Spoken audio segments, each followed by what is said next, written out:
Buffalo girls, can't you come out tonight? Can't you come out tonight? Can't you come out tonight? Buffalo girls, can't you come out tonight?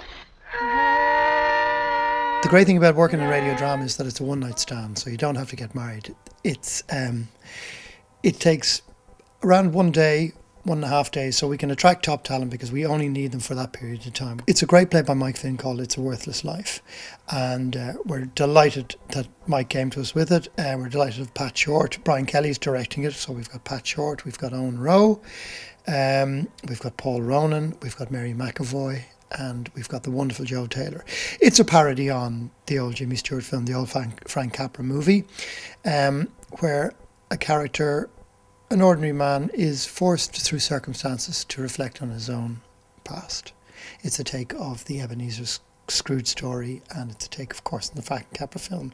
And the Jimmy Stewart character is played by Joe Taylor, and of course, George, the lead character, is played by Pat Shortt. I play this character who's a banker, and he gets a bit of a knock, and they bring him back and shows him how his life, a bit like the story of It's a Wonderful Life, show how life would have been without him, and we visit various different locations. I've always wanted to do a radio drama because obviously I love radio and everything about it, but I've never done a drama where you got together with a bunch of actors and work on a script and the whole lot, and it's great fun. I'm playing a banker who was working with, who's been kind of a mentor to Pat's character George Buckley, and if you like to match it with the movie, it's kind of the Potter role. He's the kind of baddie. He's the kind of the guy who's in it for himself and has passed it on to his young buck. It's prosperity, George. It's happiness. It's contentment. It's security, George.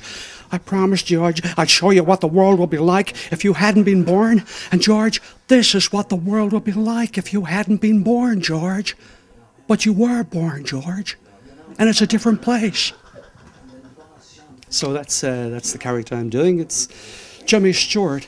It was great to be able to do Jimmy Stewart, Taragh, because, you see, I grew up when Jimmy Stewart was, well, I sort of grew up as Jimmy Stewart was edging out, but everybody who wanted to be a comic or a mimic or anybody, Jimmy was one person that you pick on. And it's wonderful now, it's wonderful for me, it's a wonderful life that at last I'm actually able to do Jimmy Stewart, and I hope I do him justice. I'm a lady who has her own chemist shop, and she's quite posh, and she has sort of ideas. Well, I mean, it doesn't come across in the script, but I think she's great ideas of upperosity.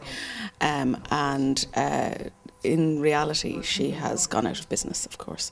But in the dream life, when he comes back, when George comes in, she's booming because he hasn't existed, you see, so he hasn't ruined her life. I have to say, this is the most fun I've had so far. I mean, you know, in rehearsals, I mean, when you're in a room with Pat Shortt and Owen Roe, and, you know, it's just absolutely hilarious. Brian is a very good director in that he kind of gets everybody's input into it, and, you know, we've been working on it, tweaking it and everything.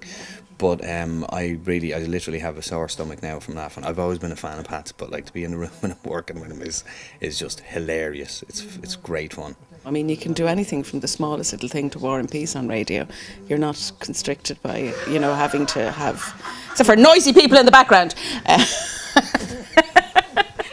So tune in, don't miss it. It's a Worthless Life, 8 p.m. on Sunday, December the 15th on RTÉ Radio 1.